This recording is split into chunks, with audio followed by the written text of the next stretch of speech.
Summary ఒకసారి ఈ assembly ద్వారా రాష్ట్ర ప్రజలందరికీ విజ్ఞప్తి చేస్తున్నా, ఎందుకు ఈ విధంగా జరిగింది అనుకున్నప్పుడు రాష్ట్ర విభజన మనకు కొంత నష్టం కలిగించింది. ఆ రాష్ట్ర విభజన కూడా అధిగమించడానికి మనం ఆ రోజు అనేక కార్యక్రమాలు ఆలోచించి తెలంగాణ రాష్ట్రానికి ఏవైతే అడ్వాంటేజ్ వచ్చాయో మనం అవన్నీ కూడా ఏ విధంగా అధిగమించాలి, ఏ విధంగా ఇక్కడ ఒక ఎకో సిస్టమ్ క్రియేట్ చేసుకోవాలని ఆలోచించాం. కానీ 1924 విభజన కంటే తీవ్రమైన నష్టం రాష్ట్రానికి జరిగింది. కోలుకోలేని దెబ్బ తగిలింది. అందుకే ఇక్కడ మళ్ళా నేను బ్రీఫ్ చేస్తున్న 6 వైట్ పేపర్లు మనం పబ్లిసైజ్ చేశాం. ఒక్క పోలవరం మిస్మేనేజ్మెంట్ వల్ల 53,000 కోట్ల రూపాయలు ఇప్పటి వరకు నష్టం. అది వచ్చుంటే 53,000 కోట్ల రూపాయలు మనకు అదనంగా జిఎస్టిపి కాంట్రిబ్యూషన్ వచ్చేది. అమరావతి ఈ ఒక్కదాని వల్ల దగ్గర 7 లక్షల ఉద్యోగాలు పోయినాయి. ఒక 2 నుంచి 3 లక్షల కోట్ల రూపాయలు ఆస్తి తరిగిపోయింది. ఎప్పుడు కూడా ఒక విషయం మనం గుర్తుపెట్టుకోవాలి, ఆర్థిక వ్యవస్థ అంటే ఒక వ్యక్తి ఉత్పత్తి చేయాలి, ఒక వ్యక్తి వినియోగం చేయాలి. అది ప్రోడక్ట్ కావచ్చు, మ్యానుఫ్యాక్చరింగ్లో వరి ధాన్యం పండించే రైతు నుంచి వచ్చే ధాన్యం కావచ్చు, ఫ్యాక్టరీ నుంచి వచ్చే సూదులు కావచ్చు, లేకపోతే ఏదైనా వస్తువులు కావచ్చు, లేకపోతే సర్వీస్ అన్నప్పుడు మనం అనేక సర్వీసులు తీసుకుంటూ ఉంటాం. ఇప్పుడు బ్యాండ్ విత్ వాడతాం, దానికి డబ్బులు కడతాం, సెల్ ఫోన్కి వాడతాం, దానికి యూజర్ ఛార్జెస్ కడతాం, ఇలాంటివన్నీ ఉంటాయి. ఇవి రెండు కూడా ఆల్వేస్ మనం ముందుకు పోతా ఉంటే ఎకనామిక్ యాక్టివిటీ పెరుగుతుంది.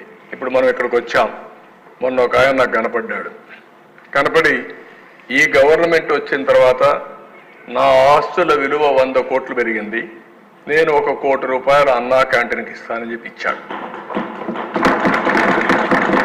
అంటే దీని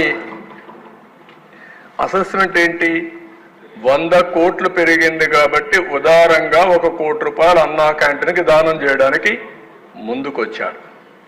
అది ఆర్థిక వ్యవస్థ.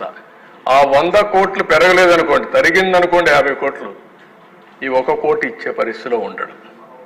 పిల్లల చదువుకు కానీ, హాస్పిటల్ ఎక్స్పెండిచర్ కానీ, దేనికైనా సరే సంపద ఉంటే, భూమి విలువ కూడా ఉంటే, ఒక 1/2 ఎకరా అమ్ముకుంటే వెసులుబాటు వచ్చే పరిస్థితి వస్తుంది.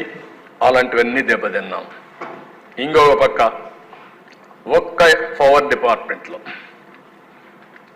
32,000 కోట్ల రూపాయలు కరెంటు ఛార్జీలు పెంచారు. కరెంటు ఛార్జీలు పెంచి left and right short term power purchases చేశారు. ఇంకొక పక్కన మీరు చూస్తే ఎవరైతే పీపీపీలు చేశాం సోలార్ ఎనర్జీ పార్ట్నర్స్ దగ్గర, వాళ్ళ దగ్గర కొనకుండా అవన్నీ క్లోజ్ చేసి షార్ట్ టర్మ్ పర్చేసెస్ చేశారు. వాళ్ళు కోర్టుకు పోయారు. కోర్టు నుంచి డైరెక్షన్ ఇచ్చి ఆ 9,000 కోట్లు కట్టాల్సిందే అని డైరెక్షన్ ఇస్తే 9,000 కట్టాం. 9,000 కట్టాం. ఊరికే వచ్చిన కరెంటు మనం తీసుకోలేదు. షార్ట్ టర్మ్లో కొన్నారు. 7 రూపాయలు 8 రూపాయలు పెట్టి కరెంటు కొన్నారు, 10 రూపాయలు పెట్టి కరెంటు కొన్నారు. అలాంటి మిస్మేనేజ్మెంట్లు పెద్ద ఎత్తున జరిగాయి. అంటే ఒక పక్కన విక్టిమైజేషన్కి వెళ్ళారు, అసమర్థ ఆలోచించారు, ఆలోచన లేకుండా ఆలోచించారు. కడాన ఈరోజు 1,29,000 కోట్ల రూపాయలు ఒక్క పవర్ సెక్టర్లో ఎలక్ట్రిసిటీ డిపార్ట్మెంట్స్ అనే కలిపి అప్పుల ఊబిలో ఉండే పరిస్థితికి వచ్చింది. ఇది ఎప్పుడు కూడా సమర్థవంతమైన పాలన ఉంటే ఎక్కడికక్కడ వెసులుబాటు వస్తుంది. అసమర్థుల పాలన ఉంటే ఈ విధంగా క్షీణించిపోయే పరిస్థితులు వస్తాయి. నెక్స్ట్, నేచురల్ రిసోర్సెస్, దేవుడిచ్చిన సంపద, ఇసుక, ఎన్ని అరాచకాలు జరిగాయో చూసాం. ఎవరు చెప్పినా ఏం లేదు. 7,000 కోట్ల రూపాయలు దోచుకున్నారు. భూగర్భ ఖనిజ సంపద ఎక్కడికక్కడ వెరైటీస్ కావచ్చు, లైమ్ స్టోన్ కావచ్చు, క్వార్ట్జ్ కావచ్చు, లెటరైట్ కావచ్చు, గ్రనైట్ కావచ్చు, క్వారీలు కావచ్చు, మొత్తం దోచుకునే పరిస్థితికి వచ్చారు. దీనివల్ల విపరీతంగా ఒక 10,000 కోట్లు ప్రాథమిక అంచనాల ప్రకారం నష్టం వచ్చే పరిస్థితి వచ్చింది. ఇంకో పక్కన మద్యం మొత్తం ఓన్ బ్రాండ్లు పెట్టారు. ప్రజారోగ్యాన్ని దెబ్బతీసే పరిస్థితికి వచ్చారు. దగ్గర తెలంగాణకు మనకు 20,000 కోట్ల రూపాయలు వ్యత్యాసం వచ్చే పరిస్థితి వచ్చింది. ఇయర్ ఆన్ ఇయర్ 10,000 కోట్లు 12,000 కోట్లు డిఫరెన్స్ వచ్చే పరిస్థితి వచ్చింది.